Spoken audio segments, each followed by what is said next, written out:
Afternoon guys, good afternoon. Ito ay galing sa trabaho, kararating lang. Nagparking na ako guys. Ah, Medyo mahirap ngayon, daming ginagawa. Guys, OFW ka ba? O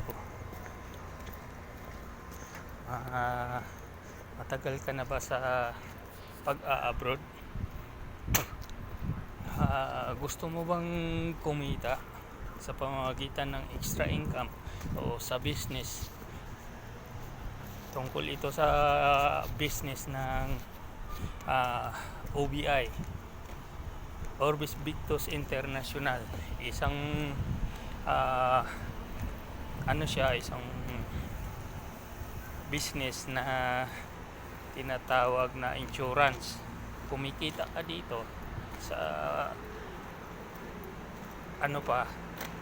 isang extra income din, dahil kung halimbawa OFW ka na o OFW ka, matagal ka na sa abroad at lagi na lang ang naiipon mo ay puro na lang resibo, kaya ito pagkakataon mo na ito, dahil once na uuwi ka, maging for good ka sa Pilipinas, gagawin mo na tong negosyo na to, at habang nasa abroad ka ay kumikita ka, may pera ka sa pag-uwi mo.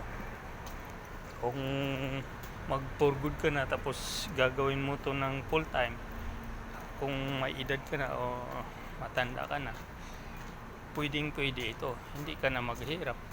Hindi ibig sabihin na mag-ano ka sa tungkol sa edad mo na walang tatanggap sa trabaho. Kaya guys, pag-isipan mo ito kung maganda ito. Mura lang ang mo dito. Iumpisa, kumikita ka pa, negosyo, extra income pa. Pag nag full time ka dito, malaki ang kikitain mo guys. Kaya guys, mag-isip-isip ka, mag-ahaw ka dito sa video ko, para may palawanag ko sa iyo, matuturuan ka kung paano. Okay guys, ito babay na ako at nandito na ako sa aking boarding house, kararating ko lang. Huwag mong kalimutan guys, mag-ahaw ka dito sa video ko para maituro ko kung paano gagawin ito.